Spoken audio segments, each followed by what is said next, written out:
मैं हूं अरुण। स्वागत करता हूं आप सबके अपने चैनल एजुकेशन भाई पर। फ्रेंड, आज से मैं डेली यूट्यूब पर 5 क्वेश्चन का सीरीज लेकर आ रहा हूं। ठीक है ना फ्रेंड, मेरा एक वीडियो होगा, उस वीडियो में 5 प्रश्न होगा। ठीक है ना फ्रेंड, पांचों का पांचों ऐसे प्रश्न होगा जो किसी न किसी एग्जाम में आया हुआ होगा। ठीक है ना फ्रेंड, अगर मेरी वीडियो आप देखते हैं ना तो फ्रेंड आपको कोई भी दिक्कत नहीं होने वाला है। ठीक है ना, बिल्कुल अच्छा से बिल्कुल साफ तरीके से आपको समझ में आएगा हर एक बात।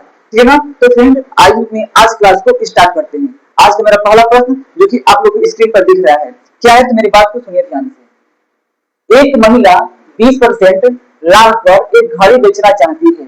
उसने इसे 10% कम पर खरीदा और 30 रुपया कम पर बेचा। ठीक है ना, यहाँ पे कहा जाएगा कम पर बेचा,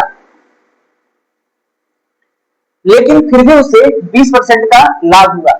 घड़ी का लागत मूल्य क्या थी, यानी कि फ्रेंड घड़ी का कॉस्ट प्राइस ज्ञात करना है। फ्रेंड, यह जो प्रश्न है एनटीपीसी 2025 में पूछा गया प्रश्न है। ठीक है ना, तो फ्रेंड आइए इसको बहुत ही आसान तरीके से समझते हैं। ठीक है ना, स्टेप वाइज मेरी बात को सुनिए ध्यान से। एक महिला 20% लाभ पर एक घड़ी बेचना चाहती है, तो फ्रेंड इसका मतलब क्या हो गया, घड़ी बेचती है, इसका मतलब फ्रेंड क्या हो गया, घड़ी पहले खरीदी होगी।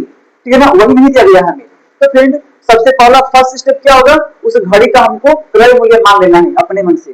तो क्या मान लेंगे हम, सीपी। क्रय मूल्य क्या होता है, क्रय मूल्य सीपी। सीपी कितना हो जाएगा, 100 हो जाएगा।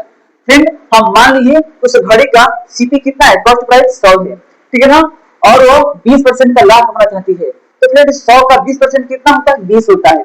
20 का लाभ हो गया तो कितने में बेची होगी, तो 120 में बेची होगी, यानी कि सेलिंग प्राइस सीपी एसपी कितना हो जाएगा, तो 120 हो जाएगा। ठीक है ना, सेकेंड स्टेप ये हो गया, पहला स्टेप ये हो गया। आगे चलते, उसने इसे 10% कम पर खरीदा। फिर अब क्या है ना, अब इसको 100 पर नहीं, 100 का 10% कम पे खरीद रही है। तो फिर 100 का 10% कम कितना हो जाएगा, 100 का 10% 10 होता है, 10% कम हो जाएगा 100 से। तो आप उससे कितना में खरीदेंगे, तो 90 में खरीदेंगे। ठीक है ना, अब उसने खरीदेंगे 90 में खरीदेंगे और 30 रुपया कम पर बेचा। अब उसे 30 रुपया कम पे बेच रही है। देखिए ये तो रेशियो है, और जो 30 है ना ओरिजिनल वैल्यू है। ठीक है ना, ये रेशियो नहीं है, क्या है, ओरिजिनल है। इसको हम ओरिजिनल लेके चलेंगे ना, कि रेशियो है, इससे हम 30 कर देंगे, 9 में से 30 के 60, ये तो गलती हो जाएगी ना। रेशियो तो करेंगे कैसे, क्या है, ओरिजिनल नंबर है, इसको करेंगे ओरिजिनल जैसा। आगे देखिए, इसको भी छोड़ देंगे, अगला स्टेप आते हैं। लेकिन फिर भी उसे 20% का लाभ हुआ। कब, जब वो 10% कम पर बेच रही है ना। ठीक है, 10% कम पे खरीद रही है और उसको 30 रुपया कम पर बेच रही है, तभी उसे 20% का क्या हो रहा है, लाभ हो रहा है। तो फिर 90 का 20% कितना हो जाएगा, 9 दुना का 18, 18 हो जाएगा। कितना हो जाएगा, 18 रुपये का लाभ हो जाएगा। तो 90 पर 18 रुपये का लाभ, तो कितना हो जाएगा, 108 रुपये का क्या हो गया, लाभ हो गया। तीन, अब मेरी बात को सुनिए ध्यान से। यहाँ पे सीपी कितना है, एसपी कितना है, 120 है। यहाँ पे कितना है, 108 है। यही तो कह रही है ना कि 10% कम पे खरीद रही है, तो 30 रुपया कम में बेच रही है, तो उससे 20% का लाभ हो रहा है। ठीक है ना, देखिए पहले मेरा सीपी एसपी कितना था, 120 था, अब कितना हो गया, 108 हो गया। यही कर रही है ना, यही देखिए, पहले बेचती थी 120 रुपया में, और बेच रही कितना, पहले बेच रही है 120 रेशियो में, और बेच रही है 108 रेशियो में, तो उसे 30 रुपये का कम पे बेच रही है। तो देख लीजिए, पहले बेचती थी 120 में, अब कितने बेच रही है, 108 में।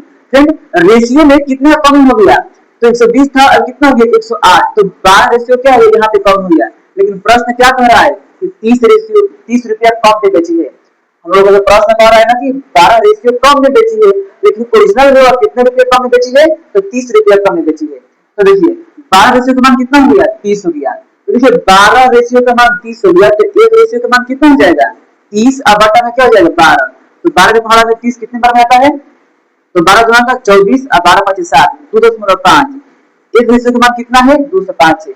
हमें क्या निकालना है, घड़ी का लागत मूल्य। तो घड़ी का लागत मूल्य क्या होता है, यही होता है 100%। 100 हम लोग कितना माने, 100 माने हैं, तो 100, यानी कि हमें 100 रेशियो का मान निकालना है। एक रेशियो का मान है 2.5, तो 100 रेशियो का मान कितना हो जाएगा, 250। तो फ्रेंड इस प्रश्न का राइट आंसर कितना हो जाएगा, 250, जो कि ऑप्शन नंबर बी में दिया गया है। ठीक है ना, तो फ्रेंड आई होप प्रश्न आपको बहुत ही अच्छे से समझ में आ गया होगा। ठीक है ना, तो आइए हम अगला प्रश्न करते हैं।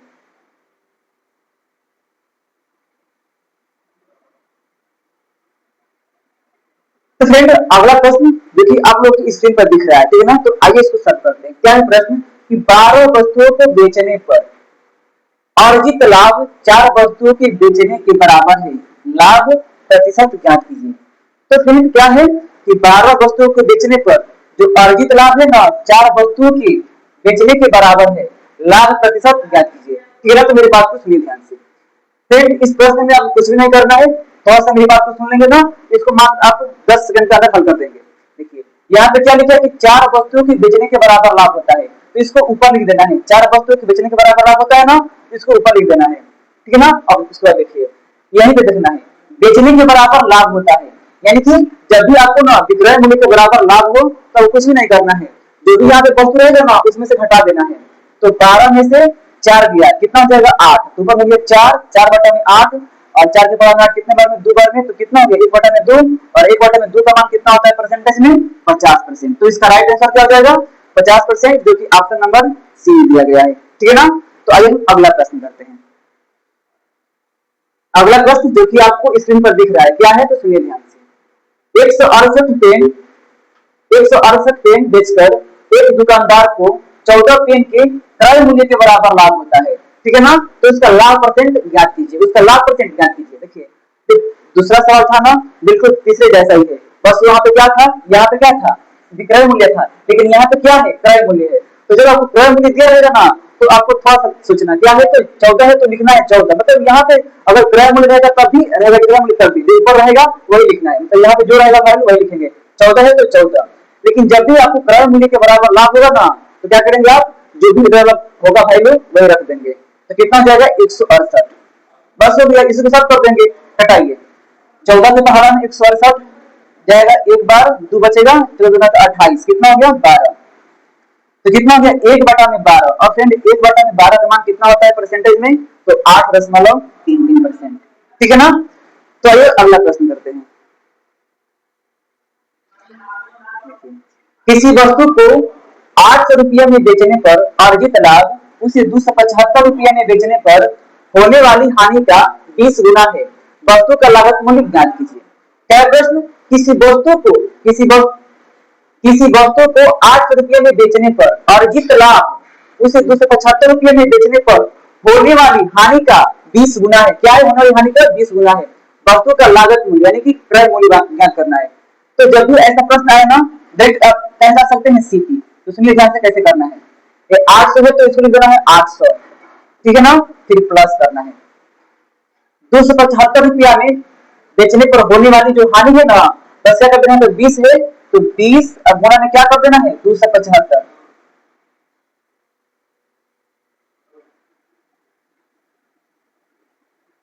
275, ठीक है ना। और बाटा में क्या लिखना है, अगर यहाँ पे हानि हुआ है ना तो 20 में क्या करेंगे एक जोड़ देंगे, तो 20 प्लस एक कितना हो जाएगा 21, ठीक है ना।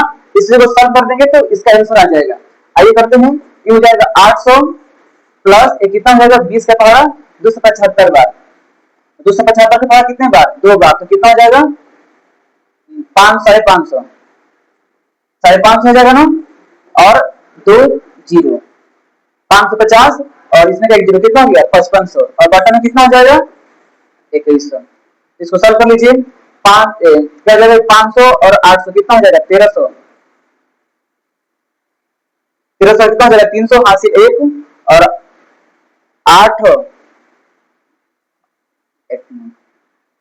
गया, और आप 5 और 1 हासिल कितना हो जाएगा 6, कितना हो गया 6300, और बटन में क्या हो जाएगा 2100, 21 और 21 के पावर में 63 कितने बार में 3 बार में, और डबल जीरो 300। तो इस प्रश्न का आंसर कितना हो जाएगा 300, ठीक है ना।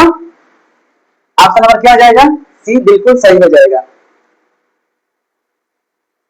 तो फ्रेंड आज का मेरा लास्ट प्रश्न है, ठीक है ना। आइए इसको बहुत ही आसान तरीके से समझते हैं। क्या है, एक आदमी ने 2 वस्तु प्रत्येक 3050 रुपया में खरीदी, उसने एक वस्तु 13% लाभ पर और दूसरी 25% लाभ पर बेची, उसके द्वारा अर्जित कुल लाभ प्रतिशत ज्ञात कीजिए। तो फ्रेंड ये प्रश्न बहुत ही आसान है।